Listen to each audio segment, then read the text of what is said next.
Glennet, spring water.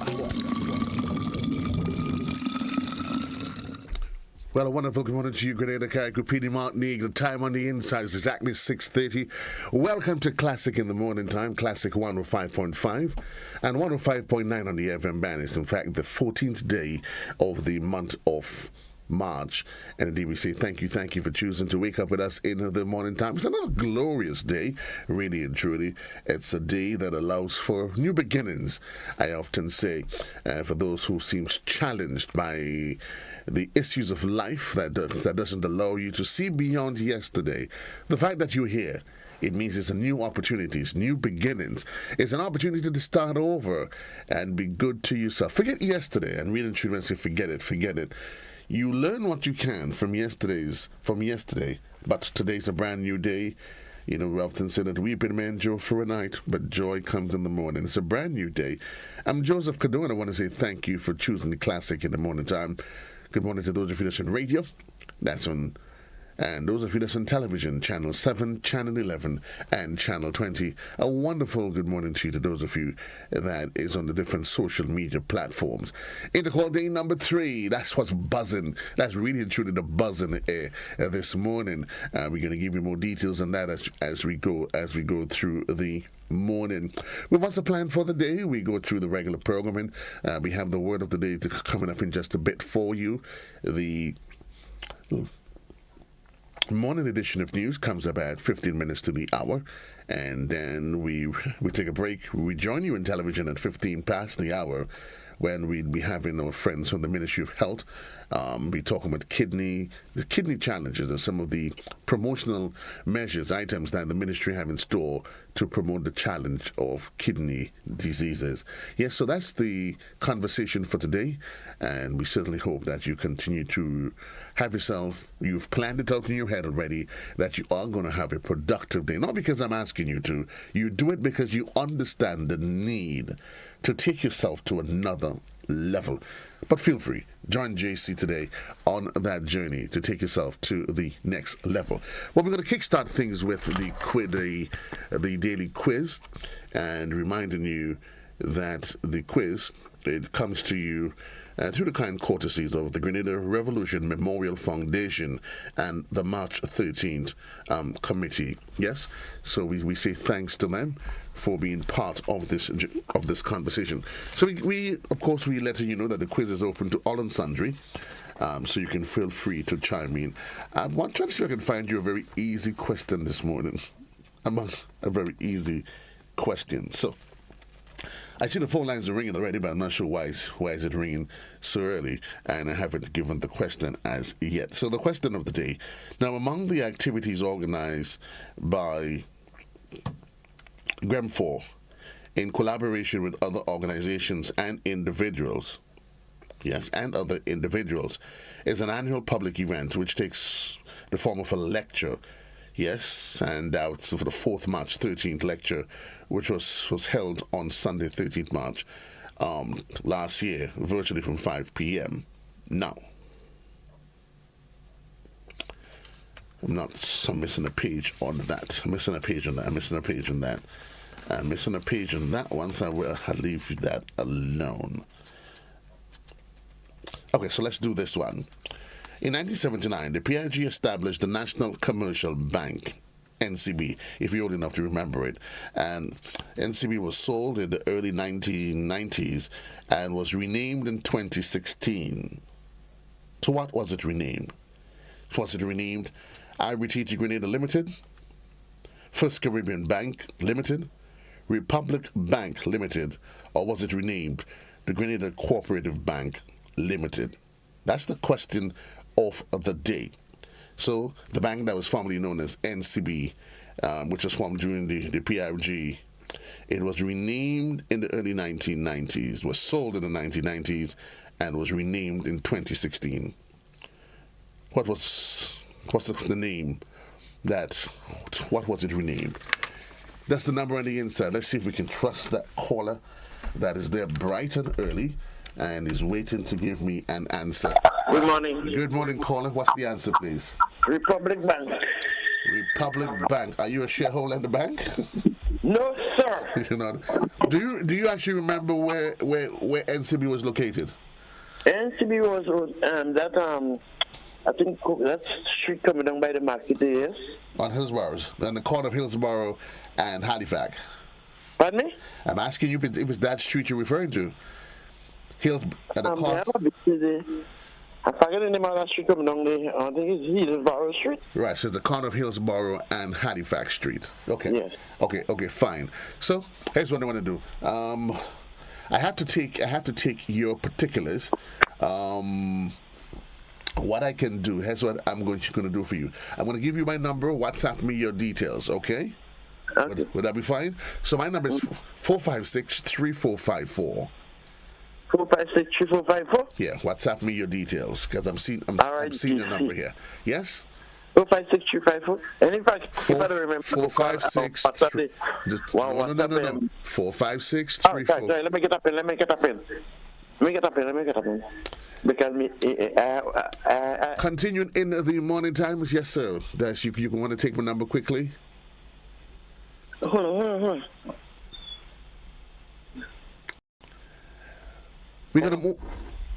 Hello. Yes, 456. 456. 3454. 3454. 3454. Thank you very much. All the best to you, sir. We're moving on to the word of the day, and that's going to, for those of you that's home, you have the luxury of it popping up on screen for you. And that's coming right about now.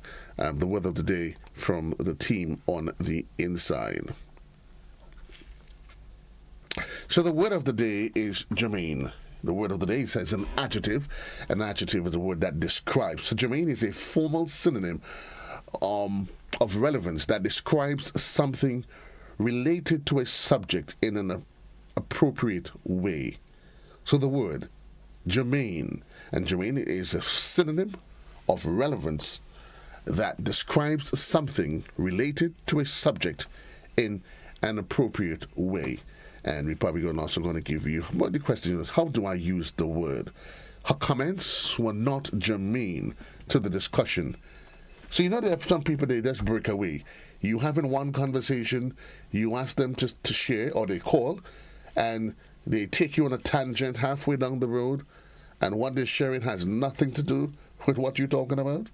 Yeah? So that's the word of the day, and I hope you can find ways to add it to your repertoire of words. And so I say congratulations to you as you add some value to your day and to the words that you used. I want to share some information with you this morning because we are, years ago when we spoke about natural disasters. We thought only of hurricanes, and we tend to go into a state where we tend not to think about it only when we get into the Atlantic hurricane season. That's in June. But what about tsunamis, volcanoes? Is it something that you think of every day as to what do you do? So I want to remind you first, as we get in, you start thinking in advance, because NADMA has always encouraged us to be proactive and have a plan. So one of the things you always want to have as part of that plan is a grab and go bag.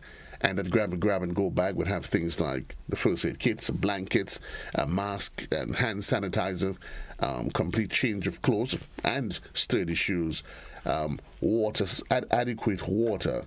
So those are just some of the things you may probably want to consider. If for some reason there is an earthquake and there is the challenge of tsunamis, you want to plan in advance based on relative to where you live. What's the highest point that you can get to? And those are things you want to know. You want to be able to plan in advance, not wondering on the day. Your family would want to know exactly where we are, what's the plan, who's responsible for what, and what do you do as part of that conversation. And that's just some of the basic tips you can get. Remind you, you always want to have those there. As you get into the hurricane season, in or deal with any emergencies, you want to make sure that you have emergency food packs, tin stuff, crackers, sardines, those sort of stuff.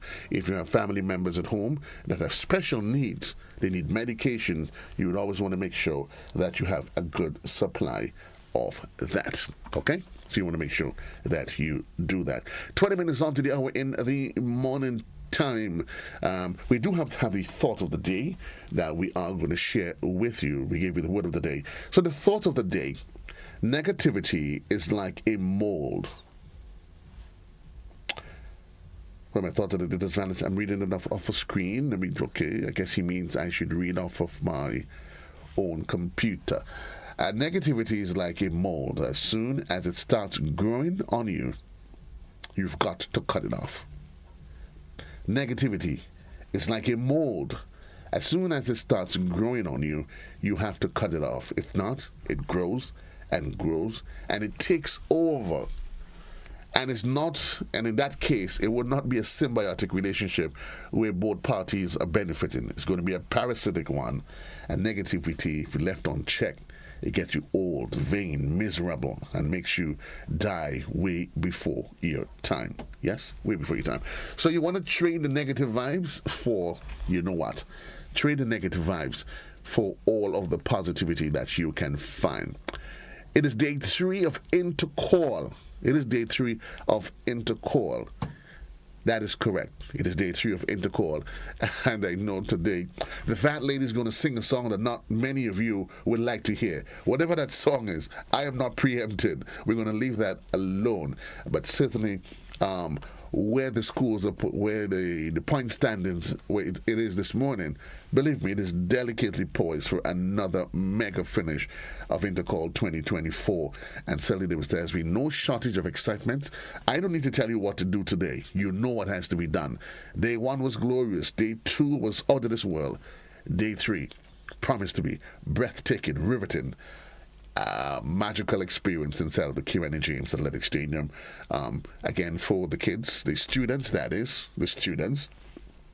you want to make sure the rule book says no backpacks. So that is out of the question. You want to have, as much as possible, if you have your IDs, you should have your IDs, then you walk with your IDs, because there have been occasions of children, of persons of non-appropriate school age who for some reason think it necessary that they could defraud the system and try to put on your youth. Folks, it is okay. We know some of us, we are strong supporters. I'm a strong supporter of my school. I love my alma mater 100%. But I'm not going to put on my school uniform. Well, I don't even have my school uniform. Anyway, so I'm not even going to worry about that. But we give you more details on that regarding the Intercall. But what I can tell you, though, is that that SAS, St. Andrew's Anglican, they lead in the boys, and St. David's Catholic Secondary, they lead in the girls. That's much as I can tell you. We'll give you more on that in the Sportscast. We keep an eye on the clock. 18 minutes on to the hour. For those of you that is on television, you get a rebroadcast of last night's newscast. For those of you that's on radio, the morning edition of news comes up right about now. I'll see you on the other side of the clock.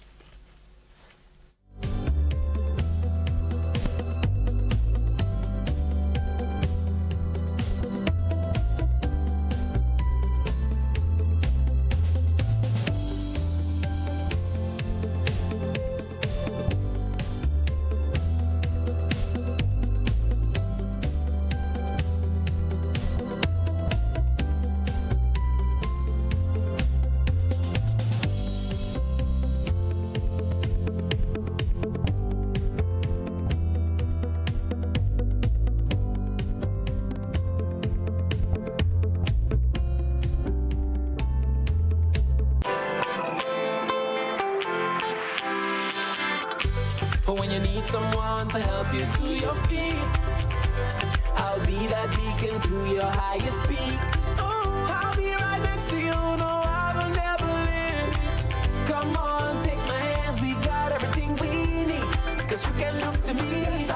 Whenever you're in need, just call on me and I'll be on my way. I'll be by your side, never to divide, the light that shines our way. Wherever you road leads, we'll be right there with you. Wherever you road leads, we'll make your dreams come true. Next side, next side, next side, next to you. Nexa Credit Union, with you wherever your road leads. Good evening, this is GBN's Nightly News. After a grueling 3-week search, Levon Date, the fugitive at the center of a widespread manhunt, has been captured by the Royal Grenada Police Force. More in this Nisha Peters report. I feel quite happy that they captured him. And they must deal with them harsh. We feel so much safer. Kudos to the RGPF. Well, they do a wonderful job, because everybody kind of, in a kind of way, you're not coming out as you should in the night. You're closing up your house early. So that is the best. They couldn't do a better job. Well, it's something that people, expected that should have happened before, and, it's a good thing. I think everybody now will be at ease, because when a prisoner is outside and you walk in, you have to be looking over your shoulder. But now he is captured. I hope he didn't escape again. To be very honest, I was a bit scared before, locking up early and so. But now, you're able to free up a bit. I have to give him double jail. That is double that jail with it, because what I'm saying, we don't want this kind of thing in we island, because Grenada is a peaceful place, and this kind of things, we don't need that here. Meanwhile, prior to Date's capture, during Tuesday's press briefing, Prime Minister and Minister for National Security Deacon Mitchell gave a stern warning to people who are obstructing the law by harboring criminals. It is our obligation to assist and help the police with any information that we may have pertaining to Mr. Date or any other criminal who escapes police or prison custody or who may otherwise be wanted. I therefore want to caution and encourage persons who caution persons who may be inclined to help or assist any criminals on the run to desist from doing so, and to encourage them to come forward with any information that they may have on the whereabouts of, in this specific case, Mr. Date or any other person who may be wanted by the police. Joel Joseph, the 30-year-old farmer of Tulare, St. Andrew, who was found in the company of Levon Date, was arrested and will be charged for harboring a criminal. According to the Grenada Criminal Code, any person who knows or has reason to believe that someone has committed or been convicted of a crime and harbors the person so that they can avoid their arrest or serve their sentence can be sentenced to up to a maximum penalty of 5 years in prison. Canadians are breathing a collective sigh of relief following news of the recapturing of escaped prisoner Levon Date. Some shared their views with the GBN News team, expressing satisfaction with the Royal Grenada Police Force in this particular effort. Date's apprehension early Wednesday morning ended his evasion of local police since escaping lawful custody. The escape of Date, a murder accused, had stirred concern and captivated the attention of the nation. He is currently receiving medical treatment at the General Hospital for a broken arm and polytrauma, probably sustained during his time evading authorities. The capture of Date follows an extensive effort by the RGPF, including the offer of a reward of $5,000 for any information leading to his arrest. Assistant Commissioner of Police Vanny Cohen is the officer in charge of crimes. We were always confident that this day will come, and as we stand here today, one less dangerous person is off the streets. When Mr. Date was recaptured, he was found with several injuries, but none of those was caused because of any interaction with the police or because of any action of our officers during the apprehension. He has been taken to the General Hospital, where he was admitted for treatment for the injuries. He is under strict police guard. Date's capture goes a long way in helping to restore public safety and upholding the rule of law in Grenada. Cohen expressed gratitude to the public for their cooperation and assistance in tackling down Date. The Royal Grenada Police Force expresses profound gratitude to the general public and the media for their efforts in assisting the RGPF in recapturing Mr. Date. Special thanks must also be given to the men and women of the Royal Grenada Police Force who have mounted numerous operations day and night towards this effort. The RGPF is committed to maintaining the peace and tranquility of our nation. Date's evasion of the authorities had garnered widespread attention and concern throughout the country. His attorney, Jerry Edwin, had previously issued a call to Date to surrender himself to authorities. Now Edwin expressed satisfaction that Date is back in police custody. I am relieved that Levon is back within the custody of the police. He should be remanded to Richmond Hill Prison as soon as he is cleared by medical officers at the General Hospital. And it surely is not advisable conduct by any inmate, in particular those who are on the remand block, or anyone for that matter, to escape the clutches of the police. You are placing yourself in mortal danger. However, Date's legal troubles are far from over. Once he is fully recovered from his injuries, he will face additional charges for escaping lawful custody. Nisha Peters, GBN News. One man is in police custody as investigators pursue reports of an attempted robbery at a residence in Egmont, St. George. We get more in this report.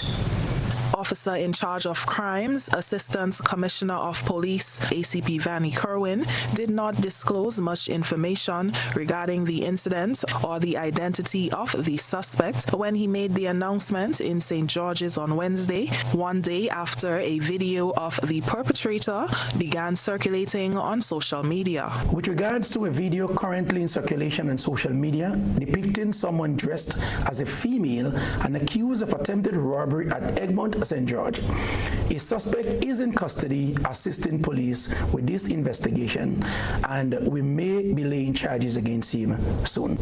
Photos have also been circulating on social media platforms showing a list of items, including a hammer and flashlight, which were reportedly found in the suspect's possession. GBN will continue to follow this development and bring you details as they become available.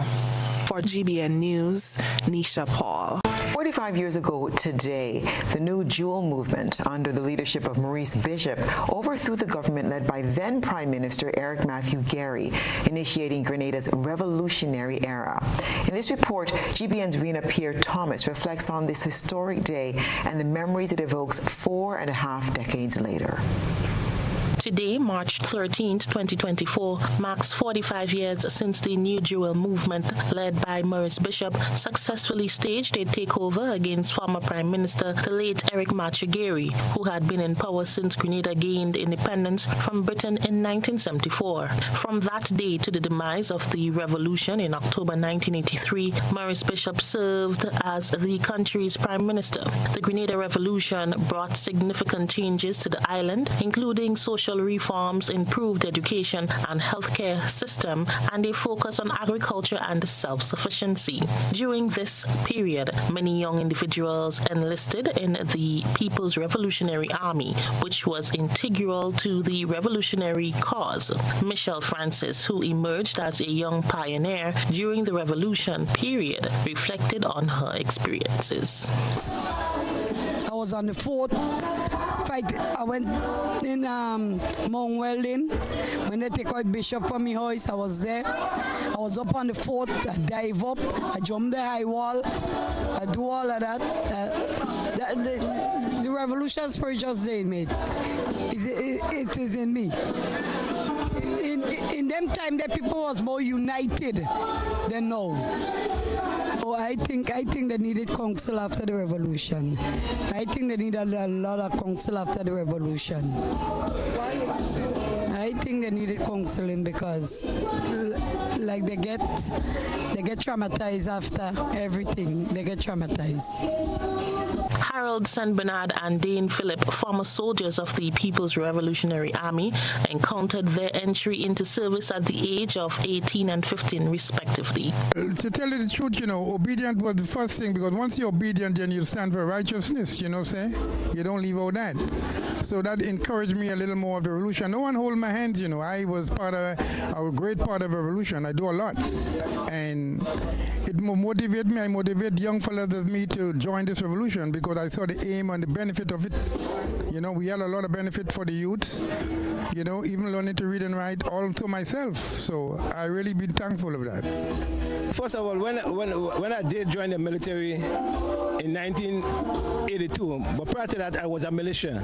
So I got pre-training as a member of the People Militia, and from there I elevated into the People Revolutionary Army. And when I joined the People Revolutionary Army, I trained. So what does March 13th mean to Grenadians? We spoke to a few individuals on the streets of St. George to find out. It was a double standard, good and bad.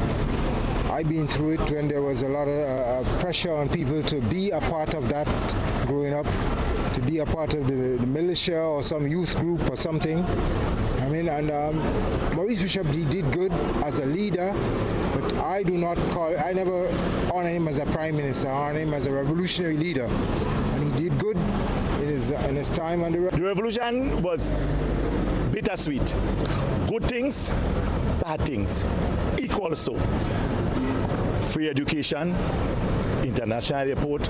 We used to export canned stuff made in the agro-industry plant, free university education, and so on.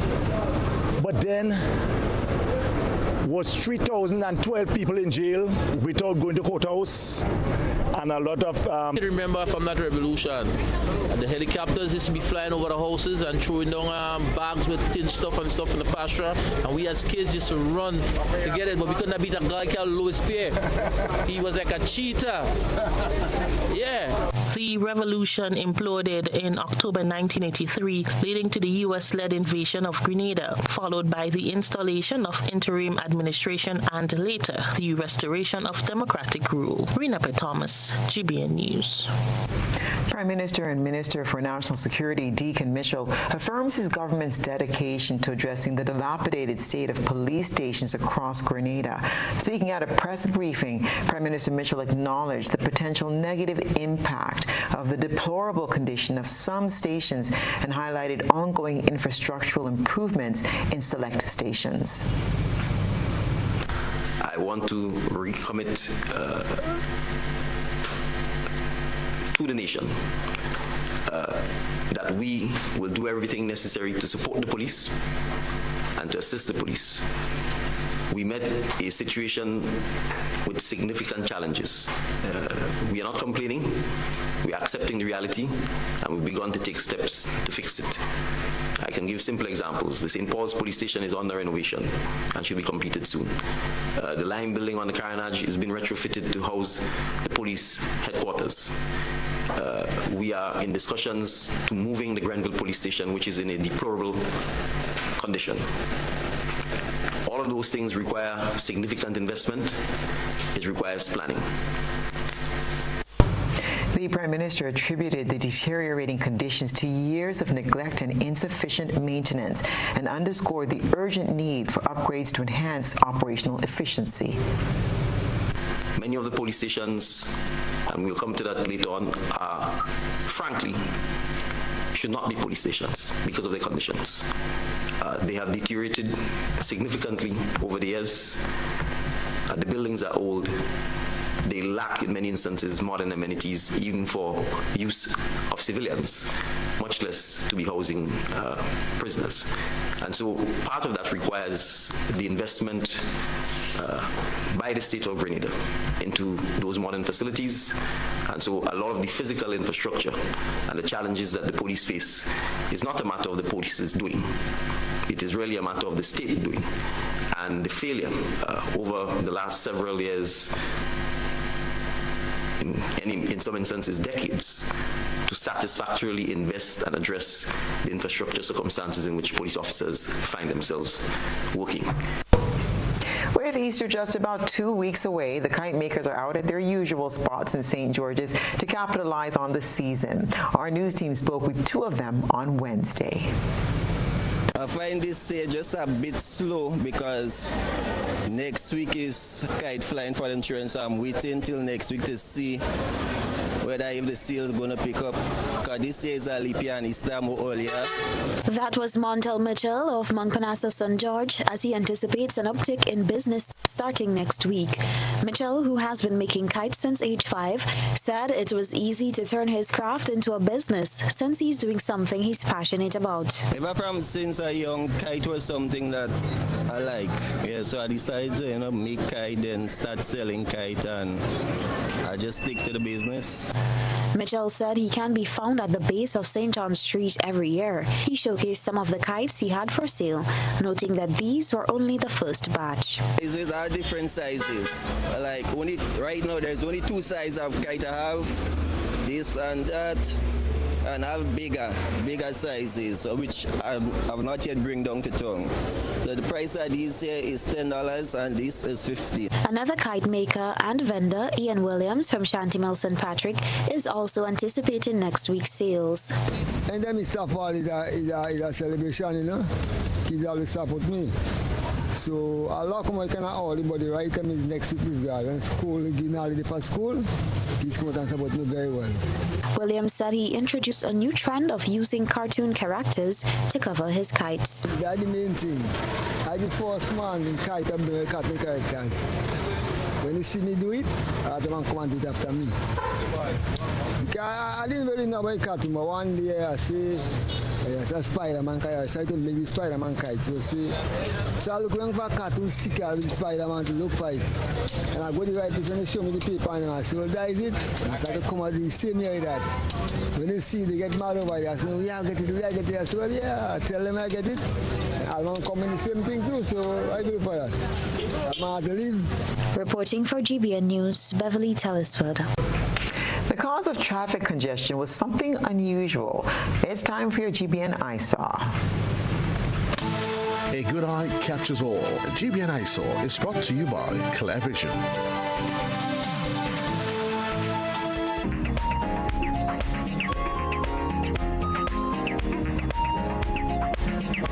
Our citizen journalist submitted photographs of a sheep they say became an interesting spectacle on a popular public road. According to the Eyesore reporter, the animal was causing major traffic congestion as it dragged the brick it was tied to onto the public road. This incident serves as a reminder to animal owners to secure their animals safely and lawfully on their properties or in places where the animals can be monitored. When animals are not safely secured, they can potentially cause harm to themselves and others, as well as pose a threat to the public and to property. Send us your photo and video submissions via WhatsApp at 405-3052 or our other social media platforms. Hi, good day. My name is Kyle Sylvester. I am the manager and founder of Case Farming Enterprise. We're an agro-processing business that are involved in the processing of agricultural goods, where we do bottle seasoning packs, lettuce, kale, and broccoli. Sometimes we as human beings get sick or injured on the job. NS provides a safety net for us.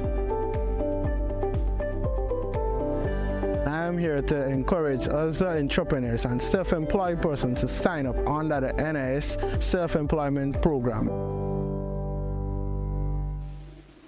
Served Grenada for decades, we are the #1 and largest electrical supplier. Hi, welcome to Sunny Electrical. How may I help? We offer electrical wire accessories, tools, and appliances for all residential, commercial, and industrial applications, which is what we are known for. And we expanded our products with new innovative ways to modernize your home. New homeowners will be captivated in our lighting showrooms. Some more pendant lights here. These are very multifunctional because they can work for kitchens, living rooms, bedrooms. We have a wide selection of lighting, ranging from indoor to outdoor and solar. We are also available for site visit services to assist you with selecting the perfect light for your forever home. We are located at Dusty Highway in Grenada and St. George. Sudden Electrical. Best value, expert advice, quality products. We hope to see you soon. I'm a VIP. I'm a VIP. I'm a VIP. Are you a VIP? Have you taken the necessary steps to safeguard your child's health? Let's get it right. Get your child on their vaccination schedule. Our national protection and coverage is our national priority. Our actions will impact Grenada's health and wellness. Let's make childhood immunization and vaccination number one. I am Senator Jonathan Lacrette, and I am a VIP champion. Let's make all our children VIPs, vaccinated, immunized, and protected.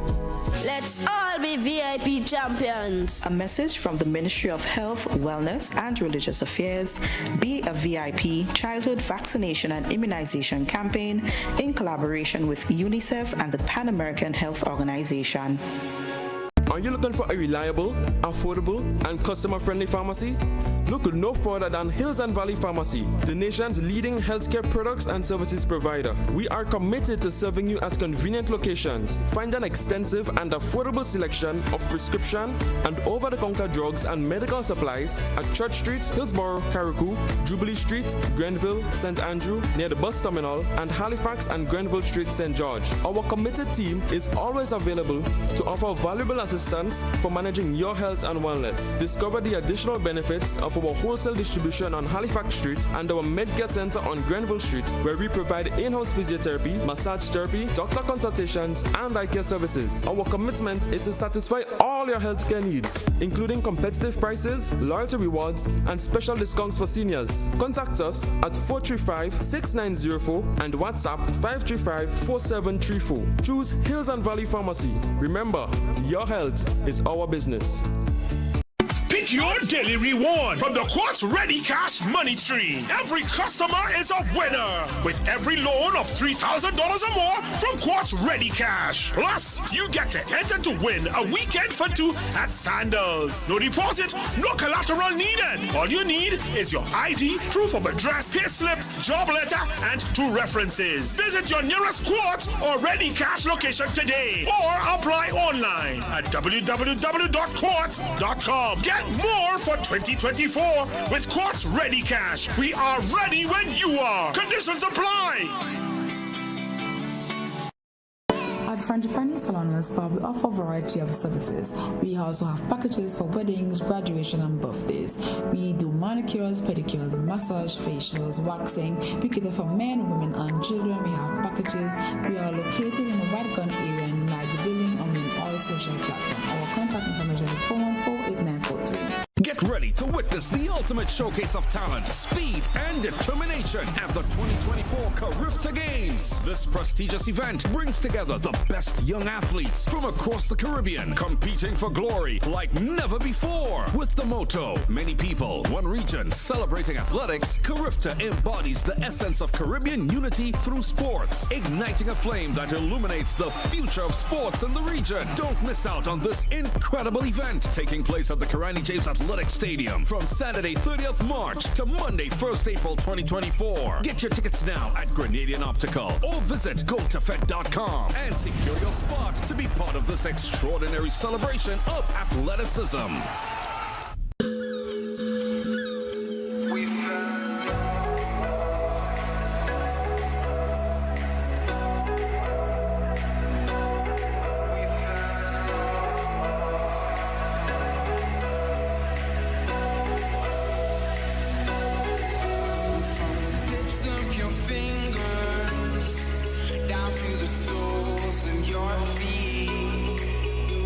A glimmer in your skin.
this here.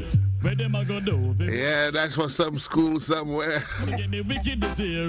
Not even water can gold me. Not a mercy. Get me wicked and never get. No names, no warrant. Take it as you want it. Intercall day number 3 is going to be mad. According to those young people in them, it's going to be a read class. I don't know why after all these years I still get this overwhelming sense of nostalgia when it comes to Intercall. It has nothing to do with me. My dear friend Sherry in GIS says to me, Joe, why do you get yourself worked up over something that has nothing to do with you? Let's go to that enjoying the call. But somehow they don't enjoy the call the way we did. Good morning to you, ladies. Good morning. So which team, where are we supported today? Where does our allegiance lie this morning? Happy Hill Secondary. Happy Hill Secondary. St. Joseph's Convent, St. Andrew, and SAS.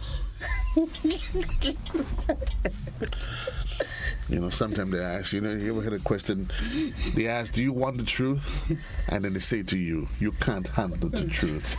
You know, all I say to you all is, I wish you all the best. Okay. I just want to say to you that I wish you all the best today. Yes. Thank you. I wish all the schools the best. But according to, as my old alma mater would say, the prize would always go to the ones who earns it. That's right. And I guess you know what that means. I guess you know what that means. Yeah, I guess you know exactly what that means. But I want to encourage you parents as you send the kids off today, make sure you give them enough water. I know you're saying, okay, listen, if you give your kids a bottle of water, it saves on the amount of water they have to purchase at the stadium. And you know it's going to be premium price, eh? So keep that in mind. You give them a nice bottle of water, they have it for the entire day. Again, reminding you, kids, all of the children, you want to make sure that you have your student ID. So at least it's for ease of entrance into the National Stadium, that there's no ambiguity as to whether or not you are in fact a school child. Yeah, you know there's still folks who put on their school uniform and try to convince folks that Lady Danielle, you might get away with it. I can't imagine me. I mean, which part of me would try to even dupe the police into believing that I'm still in school? Which part of me looks like a school child? But I can see some people may just attempt to do that. But while they enjoy it, and again, we say we wish them all of the best. All of the schools, again, reminding you, in case you are wondering, in the boys division, the SAS, they're out front. And they're 20 points behind is the 21 points behind is the GBSS. In the girls category, St. David's Catholic Secondary, they are leading the charge. Anglican High School, they're in second place. But we'll keep you updated because I'm telling you, you ladies have your smelling salts. You have smelling salts, right? Yeah. Smelling salt. We don't talk about smelling salt today. We want to say thank you and welcome to my guest this morning. And we're talking kidneys. We're talking health promotion and the need to make sure that our kidneys, not very often, most people when we talk about health, we talk about our hearts. We want to make sure that we breathe in properly. We worry about our eyesight, our vision. Yeah, but that little organ, that little bean-looking organ, that's the kidney. Not very often we contextualize the importance of our kidney, and certainly we will be jumping into that conversation this morning. We want to say good morning and welcome to those of you that's on our different social media platforms. We want to say thanks for being part of the conversation as we go through this morning. Yes? As you go through this morning. I was just, actually, the folks that were asking, let me just trouble you guys. NCB. Do you remember where NCB was located? Not really. Okay. Lady Joe? Yeah, NCB. You remember where NCB is located? Yeah. Okay, you sure? Yeah. Right. Okay. That's where they have the. You think? Yeah, that's where they have the jewelry place now. Okay. For the bring and buy place. You think? Okay. Yeah, that's where they have it. Okay. Yeah. You remember where Bata was? Of course, I bought shoes and Bata. School shoes. we are going to jump into the conversation, and we start off with you. Again, ladies, welcome. Ms. Danielle and Ms. Jills, welcome to the conversation. Ministry of Health, again, leading the charge, making sure that as a general population, we understand the need to keep that special organ working properly. That's right. A lot of promotions taking place. Tell me about it. Yes, definitely. I like to begin by asking this very important question, Mr. Cadore. Now, how well are your kidney functioning? Now, it's a rhetorical question, right? It's a rhetorical question. How well are your kidneys functioning? And I can just imagine some people saying, well, I don't know, right? Some may say, well, my kidneys are functioning well. Right. Some may say, my kidneys are functioning, a bit unwell. Some may say it's very unwell. Some may say very well, right? Mm-hmm. And I know that some of these responses may be based on objective evidence, that is evidence derived from various kidney function tests. But the fact remains also that some of these responses may be based on assumptions, right? People assume that, their kidneys are working fine or well, right? Now, if you are aware or if you have a knowledge of the status of your kidneys, kudos to you, well done, right? But if you are in a state of uncertainty, then that is not a safe place to be. Why? The fact is, many kidney diseases, Mr. Cadore, many kidney diseases are silent, right? And oftentimes they go unnoticed until it becomes too late. For example, polycystic kidney disease. There is another group of diseases that affect the filtering units of the kidneys. It is called glomerulonephritis. It's a big word, right? But also there is this other disease, specifically chronic kidney disease, right? And that disease is on the rise in Grenada, right? Chronic kidney disease. In fact, it is said that in some people, up to 90% of kidney function can be lost before they begin to notice signs of kidney disease or kidney failure, right? It means, therefore, that the only way we know, or the only way to know how well our kidneys are functioning, is to get tested, right? Get tested. And that sort of lack of interest, I think we intimated that, Lady Jills, it makes your life and your organization's life really, really difficult, because the reality is that when your kidneys, when they go south, it's really south they go. Really south. And I guess you would add to the conversation, because of course, and all of this conversation is coming on the heels of the fact that today's World Kidney Day. Yes. And the theme for the 2024 campaign is Kidney Health for All.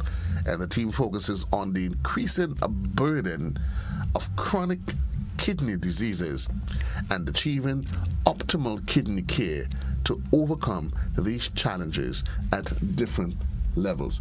We don't hear the conversation that openly, but judging from the theme, it is becoming more and more increasingly a challenge for health officials. Correct. Yeah. And surprisingly, it's affecting a lot of our young people.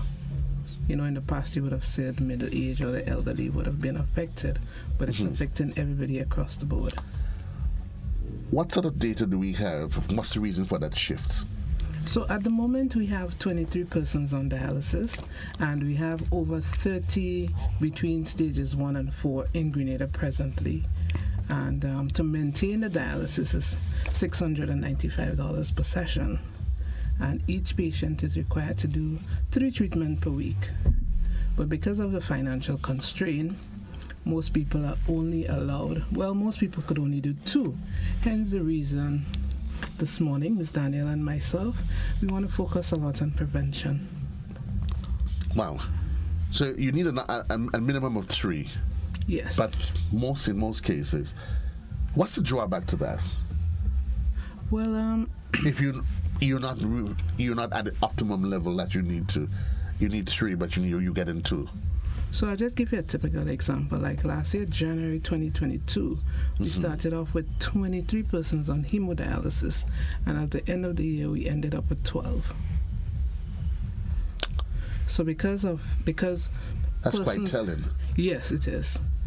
So because persons are unable to do the treatment because of financial constraint, we're seeing the effects of our people and the foundation as well. Okay, so we're going to head later on. We'll talk about the foundation and the sort of help that you need and that you're appealing for. But from the ministry's perspective, when it comes to healthcare, there's always the concern that not enough is done for prevention of those sort of challenges.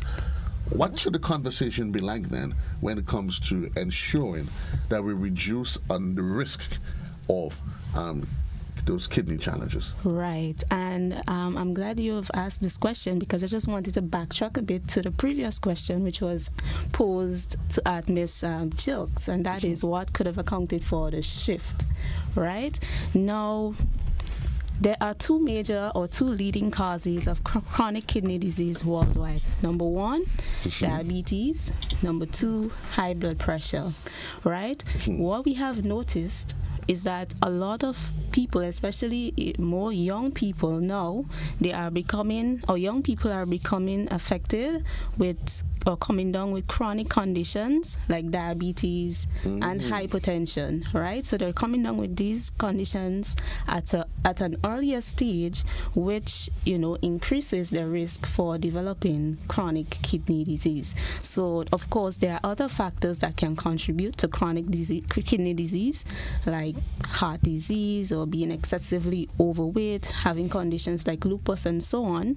But diabetes and hypertension, these are the two leading causes of chronic disease. And so as a ministry, we try to target these groups of individuals to help them to take steps to keep their blood sugar under control, as well as their blood pressure, in order to prevent a progression or lead a cause to chronic kidney disease. And you'll agree with me, Ms. Jills, that's why it's important that there's a general conversation about taking care of your health, because here not much people tend to see the relationship between one health challenge and another. So they may hear them say, well, my kidneys are good, I drink a lot of water, X, Y, and Z. Yeah, but not realizing if you don't take care of the hypertension, you don't take care of the diabetes, the sugar levels, then it adds an increase on the risk of that's happening. Correct. So true. From the ministry's perspective, let's talk about some of the campaigns that is on, not just specific to kidney, right? But that was the general conversation from the ministry, because I think what the conversation should be generally that we should take care of our health. Right. So from the Ministry of Health perspective, as a department, the Health Promotion Department, we have recently embarked on a hypertension campaign, right? So we have been reaching out to the general public. We've been providing education, screening, etc., all in an attempt to help people to get their blood pressure under control or within a range that is safe or acceptable, right? That's from a hypertension standpoint. As it relates to kidney disease or kidney health, we have also been out there at several business establishments. We have been at a number of secondary and primary school, even targeting the students, right? Because we understand that a lot of people who are living with chronic kidney disease or even diabetes and hypertension today are feeling the effects of these conditions because of choices they would have made even when they were, a student, a child, an adolescent, right? So we have been placing a lot of emphasis on primary prevention, while at the same time trying to help people who already have these conditions to prevent them from ending up in complications like chronic kidney disease. And I'm assuming that plan, that drive comes in in collaboration with organizations like the Food and Nutrition Council, and I guess the ministry, there is that food, I never get the exact name, but that plan that they engage with the schools that seeks to ensure that children, they eat healthy. Even it starts as early as the preschools, where they set these guidelines, where they encourage children, parents, to avoid this, avoid A, avoid B. And I guess that's all part of that comprehensive national plan that seeks to address that, correct? Correct, yes. Ms. Tricia would agree that the challenge of a country that has all these ongoing health issues, it creates an additional risk in terms of productivity and our growth as a nation. Do you get the sense that many people make that connection? You always hear the conversation that a healthy nation is a wealthy nation. Yeah, that is so true, because what we're realizing as well is most of the time, once a person comes down with end-stage kidney failure, I think people automatically give them a death sentence. So most of the time you'll hear they send them home, they're no longer employed. So it takes a toll on them, and then they're not working one, so how are they going to maintain? Yeah, so it is.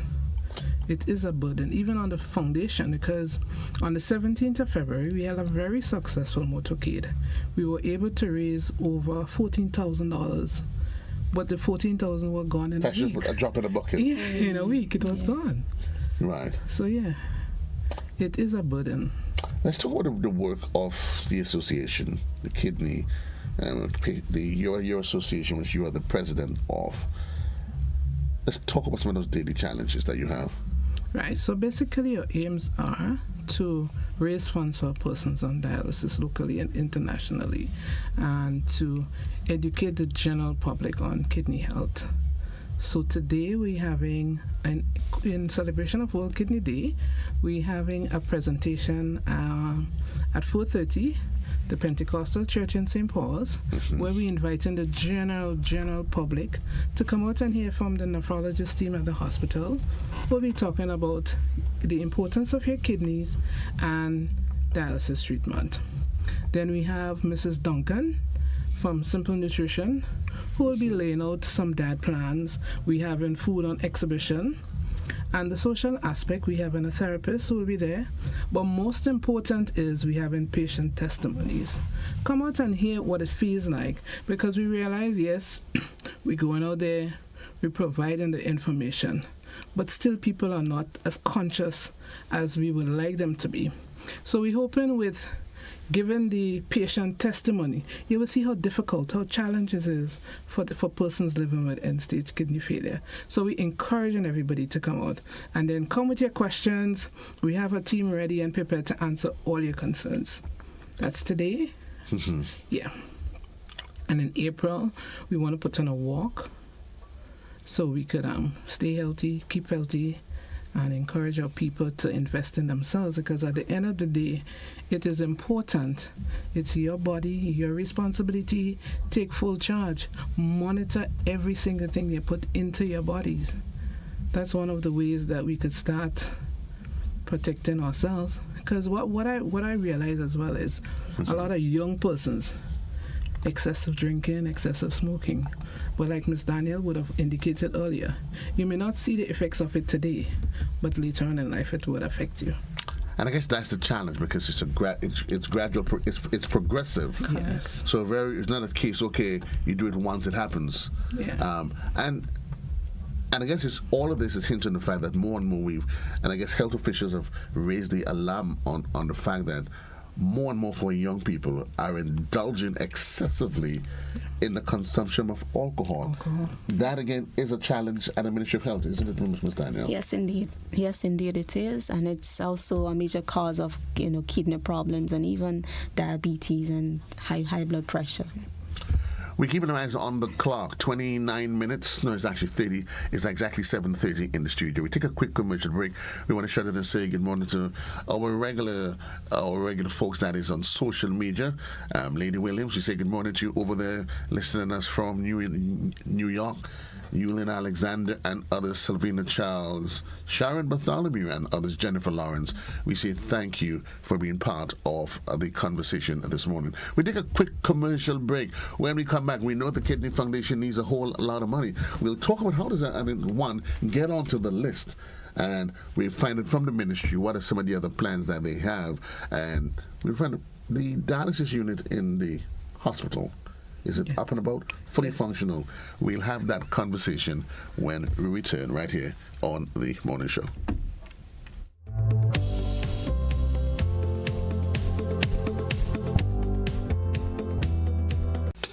I want you to control your anger. There's a way to feel better. That's one thing to remember. No matter where you are, you can be a star. Stop and take a deep breath and relax yourself. Take another deep breath and relax it. Eliminate violence.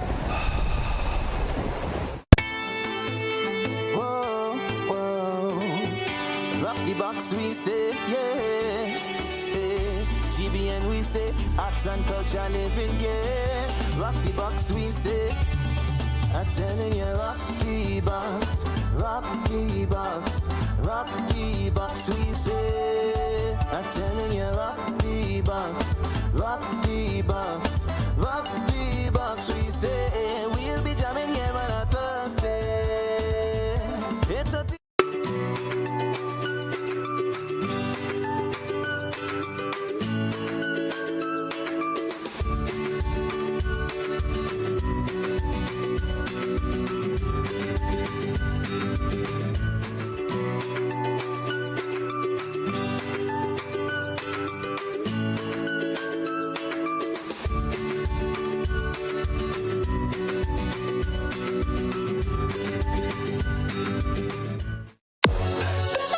Coming up, the world's finest cocoa comes from the Caribbean, and the awards are piling up. Caribbean Airlines welcomes you home. Learn more about Republic Bank's Power to Make a Difference program, and regional ties deepen as Barbados networks in Trinidad and Tobago. All this and more on Caribbean Passport TV, right here on this station.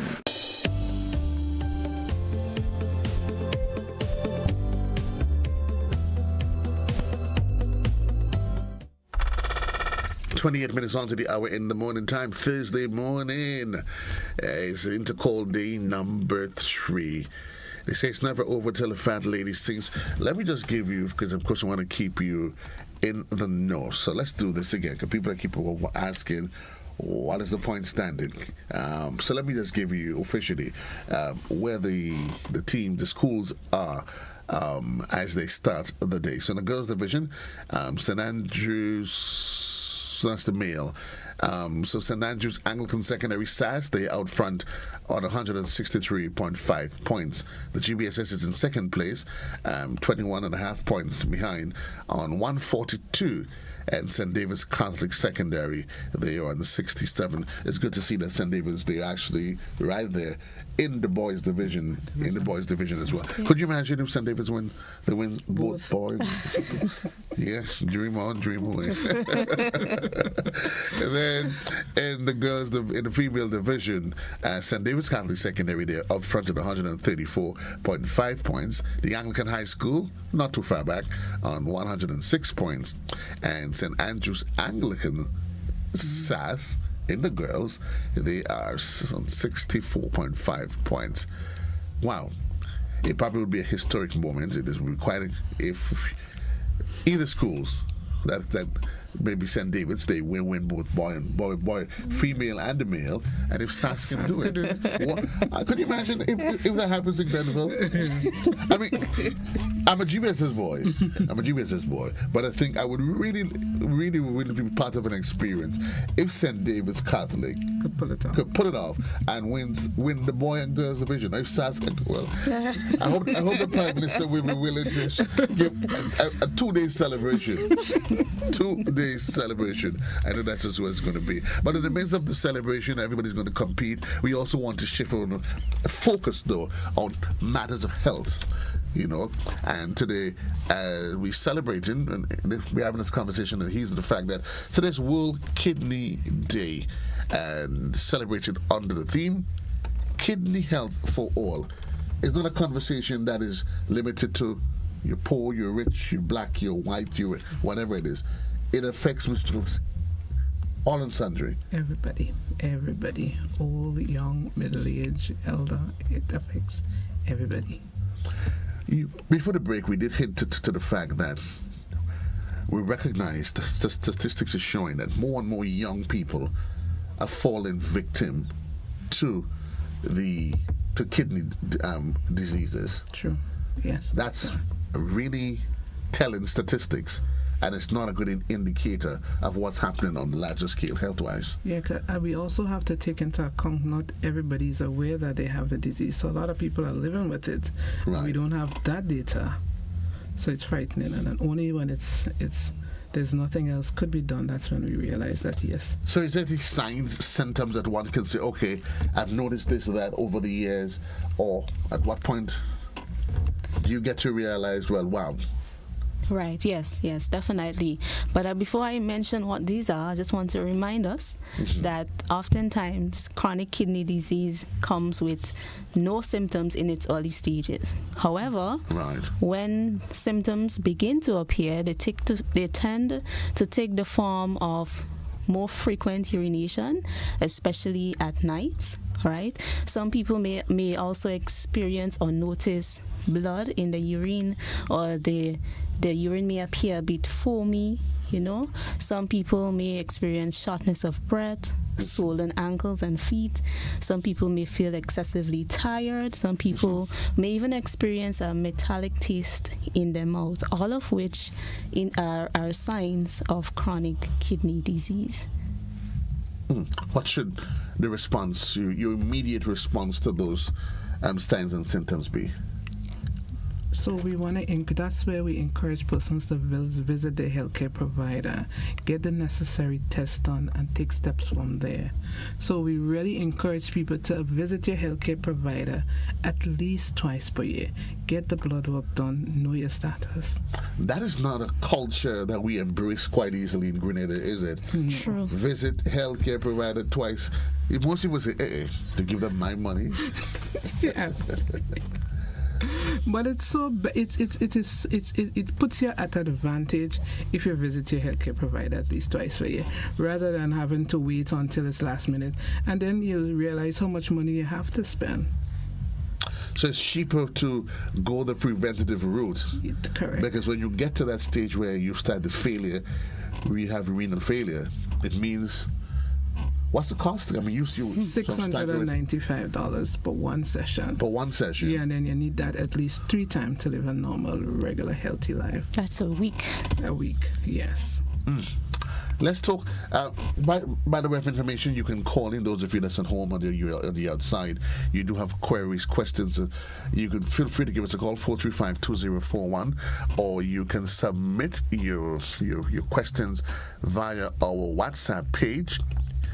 WhatsApp 435-2041 as well, or you can feel free to call us directly on WhatsApp 435-2041. That is the number. But there's no argument that we are at a crossroads health-wise, and we are at a even greater crossroads when it comes to kidney diseases and our young people. Well, let's talk about the dialysis unit at the hospital. I know that has been a bone of contention for years. It was privately owned, how the people have access to it, who gets onto the list from the Kidney Patient Foundation. Let's have a conversation on that. So at the moment, we have 2 clinics. Before you start, there's a caller on the line. Oh, sorry. So let's just take that caller one time. Good morning, caller. You're alive.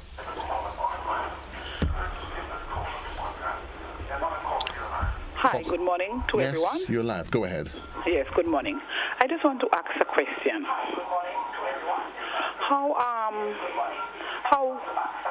How dangerous? Caller, while you're at it, is it possible, because I've noticed you're trying to listen to us off the device at home. could you take the device off and let's conduct the conversation via the telephone, because I'm hearing it and it's creating a feedback. Yeah. And that's just a general rule of thumb. Once you call it in, that you take off. Yes, go ahead. Okay. I'm just asking her how dangerous or how, I don't know what one to use, but about they was talking about the kidney. I want to know how dangerous alcohol and smoking takes part in that scenario with the kidney, especially to young people. Thank you so much. Thanks a lot, caller. Two of those culprits again. Right. So how dangerous is alcohol to the kidney? It is extremely dangerous. For one, drinking too much alcohol can eventually lead to diabetes. And again, diabetes, as we said, is the leading cause of chronic kidney disease. Now, in terms of smoking can restrict or slow down the flow of blood to the kidneys. And when less blood reaches the kidneys, then they function less effectively. So indeed, smoking and drinking alcohol are practices that we should not engage in. Jokes, you want to add to that?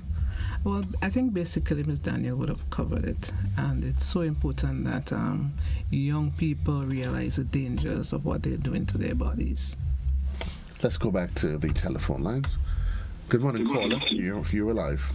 Yes, good morning. Thank you. I got through on it and wanted to ask something in relation to dialysis, but mainly to do with people who have to be on medication every day for different medical conditions.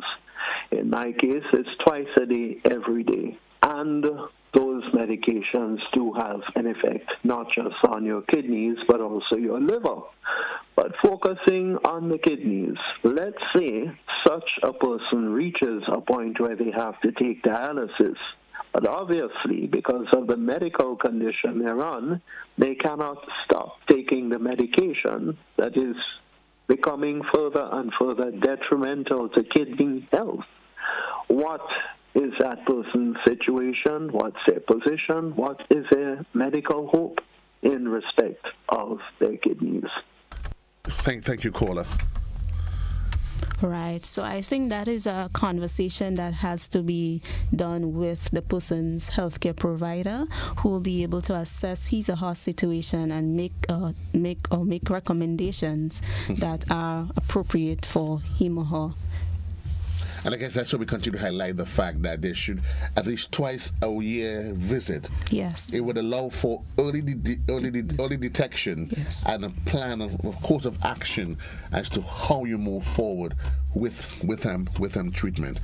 435-2041, that's the number that is on the inside. And this morning we have Ms. Danielle from the Ministry of Health and Ms. Jill, and she is the president of the Grenada Patient Kidney Foundation. The general theme of the conversation is we want to focus on prevention. We always say it is better than cure. Dialysis unit at the hospital, is it up and about? What Yes. can you tell us? Well, the limited information that I have, that it's up and it's running. They have payment plan. And most persons, once they go to the hospital for emergency treatment or on dialysis and enter the hospital, they usually utilize the services at the hospital at a cost, of course. So it's up, it's running, and at the moment on Island we have 2 clinics, a private one and the hospital. So persons can exercise their options as to where they want to go. Yes.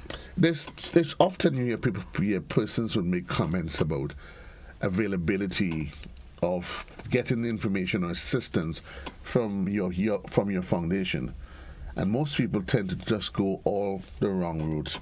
They start with a politician, they start with wherever, and then they make all kind of comments. What's the procedure for persons who are interested? You've gone to your doctor, you've determined that you have renal challenges, this is what needs to be done, and you need assistance. What procedure? What's the process? Okay, so the process is you will have to go to the social worker at the general hospital. There's a department at the hospital who you'll go in, explain your situation. They would do a need assessment. After the need assessment, they would put you onto the government assistance program. So the government will give our patients $1,000, 1,000 EC per month. Once that is done, the next step is to apply for assistance through the Grenada National Patient Kidney Foundation. And once we get the forms, we try our best to assist as best as we can. Yeah. So ensure you apply to the Ministry of Social Services at the General Hospital. And it is clear, and I'm happy that you said that, because very often people, you hear them try and make comments that may sound factual. When you investigate it further, and you and I, we've had that history, so we're not guessing about it. I mean, we had this individual that made the wildest of claims, and then you get to realize, well, hello.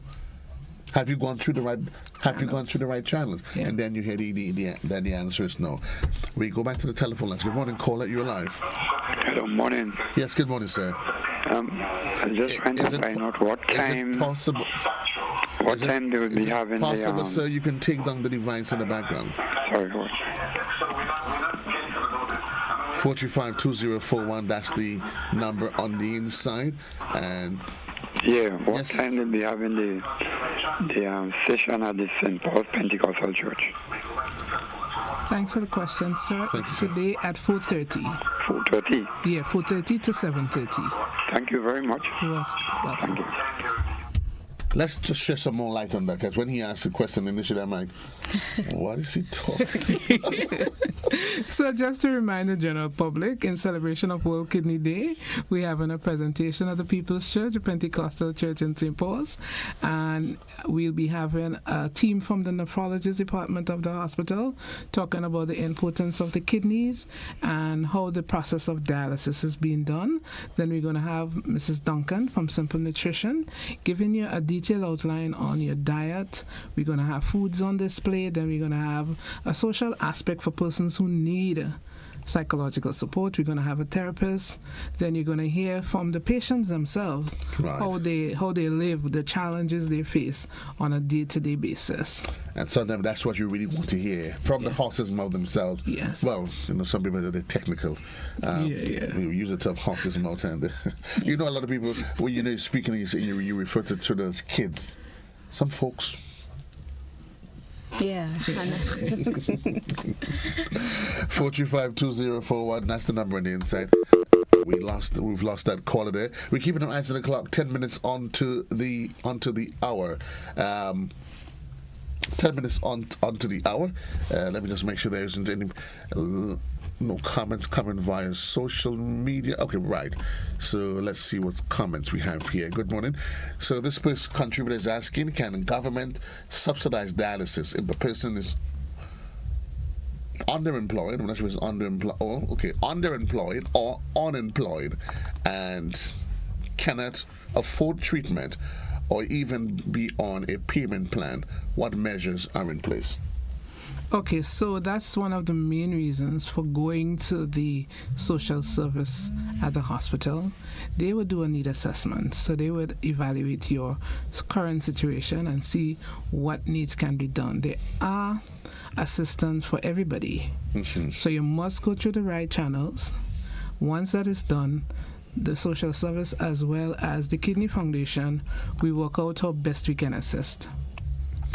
And that's why we keep saying that it's important that we understand the processes, the process that is in place for that. This other caller says, good morning, I'm asking what could be the problem with someone? Well, the urine smells like real stale urine, especially when they get up at night to urinate. The person is 45 years of age and is a female.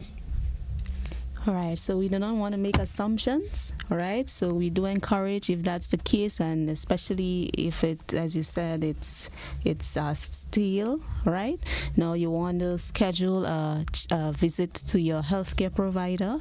You would want to share these signs and symptoms that you've been noticing or experiencing, and then the doctor will determine which tests, he should order for you to see what's really happening, if there is a problem. And I would probably just want to advise that persons, you pay particular attention to your body. Yes. Yeah.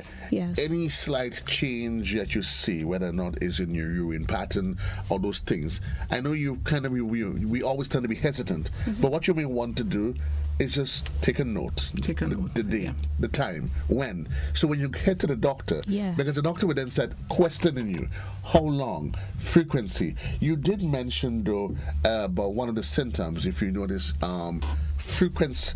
The increase in visitation, especially at night. At night. Yes. Okay. So, what is the standard? What would determine that is a change? Is there a standard amount of time? How often in the night should one get up to use the washroom? But before you answer that, let's go to the telephone line. Good morning, caller. Yes, Joe. Good morning, and good morning to you again. Joe, I want these ministries and those responsible for the state to recognize the local foods we are eating has no nutrients. It is infiltrated with all kind of chemicals, all kind of things they call in manure, fertilizer, pesticides, and all these things. Our local foods has no nutrients. We have people coming from overseas for years, taking over our agricultural sector and telling us what to do and doing things that we don't even know what they do, and we think they are helping us. They are aiming to get rid of us. So it's not, eat local. The local food, check them out. Go to the lab, take those local things. Go to the labs and check them out and see how much nutrients that is there. They're extracting all the nutrients from the local food. So we have nothing to worry because eating and dying. Okay. That is what we have to concentrate on. Thank you very much. Thank you, caller. Now, while of course I respect every caller's position, again, we want to encourage you. You don't know.